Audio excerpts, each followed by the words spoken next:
When we created Black Players for Change, we always talked about radical transparency. And that's because we felt people weren't straight for us, you know, like they weren't telling us how it really is.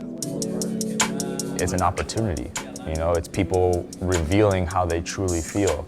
If the expectation is that you can't make mistakes, you're not going to say something wrong, then we're literally never going to grow. We're going to stay stagnant. Those who are putting these glass ceilings in place, purposely or not, will maintain their position if we can't figure out how to progress forward. I'm personally like, dang, this is a pretty dope movement that y'all have going on. Like, I think that it came out really good. I just felt like it was a big sense of togetherness. When you first joined the league, this wasn't an option for you. There wasn't this kind of community, and now you see there's rookies or second-year players who are experiencing this. You realize the ability for them to be outspoken now and not have those fears to speak their mind and say what they feel, and all those worries kind of go to a side and they can focus on playing. Coming together at MLS Cup feels like a good time to be here. There's a lot to celebrate. What do you guys remember from your MLS Cup days? Just like the city being behind you, to be able to play a championship in your home stadium, there's good energy. I think about what MLS was when we're coming through the system and just all the experiences you get playing the game, all the different places you end up going, all the ups, a lot of the downs go into who you become as a person as time goes on. That's why I'm so excited for Black Players for Change too, because this is going to be something that we pass on to the generation. I think a lot of us didn't have people really looking out for us, you know? No, that's fair. We were guided, right? But we didn't have a voice. You weren't brave enough to say something that might cost you your career. You know, your salary, you can't take care of your family, so it was that fear as well. BPC is now a thing, bringing people together, saying, hey, you know, maybe there wasn't quite the specific space for you before, but it's here now. So come join with us and celebrate in the way that you celebrate, you know? It was needed in year 1 of MLS. Here we are in year 26, and it's finally a real thing. And they're putting in real groundwork with a focus on Black culture. I'm all about swag, energy, you know, fits, 3 stripes down. I'm all into that energy. So the more I see, the more I feel engaged, the more I want to go out, the more I want to fly to Portland for an event like this. In other sports, I think we've become more accustomed to seeing Black players speaking out. It seems like in soccer, especially through the last couple of years, through what you guys have done through the work, it's almost like a cultural shift. It's not surprising when Black players speak up, or when they organize, or when they, you know, create progress or create change.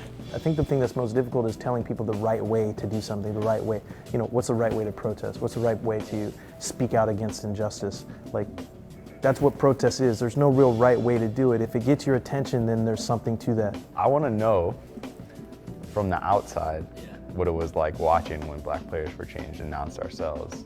Because of everything that was going on, you guys were all together in one place. Watching you guys walk out onto the pitch before that Orlando game, all together, and then even with like the coaches and staff and everything like that, I was like, damn, these guys are really doing it. We're in a competitive environment.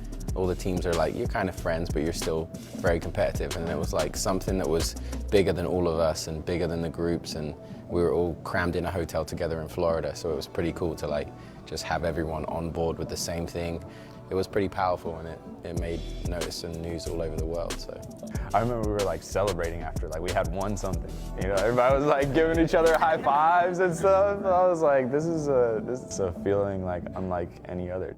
We knew we needed it, we wanted it, but we also understood that it wasn't allowed before. Many guys have families and people that rely on them, that they have to think about every time they're gonna take a risk to say something. I remember when we first got together, there was a player whose club didn't like that he was going to the protests, and asked him, like, hey, can you stop going to the protests? And he felt offended by that. Maybe before Black Players for Change existed, he wouldn't have anywhere to go with that.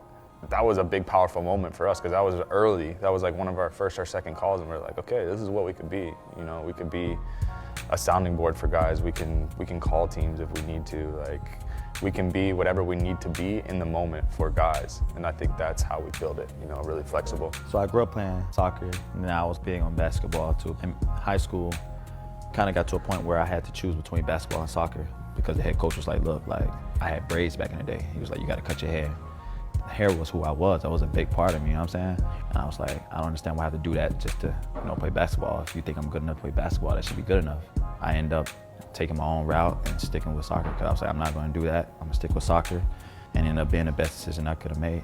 Ultimately, yeah, and it's got me to this point now. Yeah. I remember when I met you, We were in national team camp together. Yeah. I remember. And I had never met anyone that played soccer from where you're from. Yeah. And I think that's exactly what Black Players for Change is trying to get at. You know, we're trying to open it up. When was your first black coach? First black head coach? No? Never had them. For real. No? I had Dennis Hamlet. He was the first black head coach in MLS.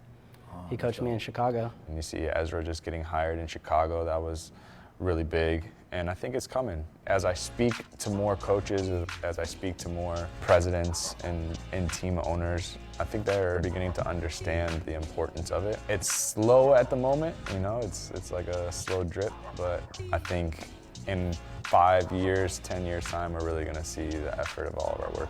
But you must have an interesting view too, coming from England. Yeah, it's different. There's racism in England, but it's different. I never really experienced it as much growing up. You know, I was one of 3 black people in my school. And then when I came to America, people would be like, "You're not black." And I was just like, "What do you mean?" And then like my grandparents from Jamaica, like my dad's black, mom's white. And then over time, I realized that it was like there was a different perception per se in America than there was in England. That's a good point about your hair. When I was on the national team and switched nationalities to the US, it was important for me to get my hair braided so people recognized me as a black player. It was like I was more proud to say I was black in America. My dad is Aboriginal Australian. I always kind of understood my heritage and personal kind of backstory and culture, but it was always removed because I was grew up with my mom who's white in California, and so getting back in touch with my dad's side, and I went to visit Australia and getting to understand that history was really important for me. But I think from a soccer perspective, I was always kind of everyone was like, "What? I can't even guess what you are." And then when I would explain it to them, they'd be like, "All right, what's that?" And I was like, "Okay, look it up, Google it." But just understanding where you come from is so important. I've always had kind of a personal relationship with Sean, right? I just feel so proud of him, so excited for him, and so ready for him to get the ultimate prize, to win MLS Cup. Today is the day. It's going down. It's going to happen. Mark my words. We will bring in... I brought an extra bag to carry this W back to New York. Okay. Watch. He's ready. Watch. He's ready. Watch. I played with Sean when he was a rookie in Chicago, so it's been cool for me to see his progression with the national team and just consistency. So it's not surprising for me to see that he would kind of lead this franchise to new heights. It's been amazing to see how Sean has navigated this year because he's been in with the national team so much. In New York City, he's their captain, you know, he's such a big player on their team. He's still showing up to Zoom calls. You know, he was a big part of us being here tonight. So it just speaks to the commitment that guys have for Black Players for Change, and I'm just really happy for him. MLS Cup champion, MLS Cup MVP. How you feeling, man? It feels unreal, you know, it's crazy to think 12 years ago I was just starting out, 20 years old, and it's taken me this long to lift the cup, but every year has been worth it, and I'm just happy to be a champion. We saw all the BBC guys crash you after the whistle. What does it mean to have their support and to have this moment to celebrate? Yeah, to look back, when we first came together, there was a lot of things going on in our country at the time.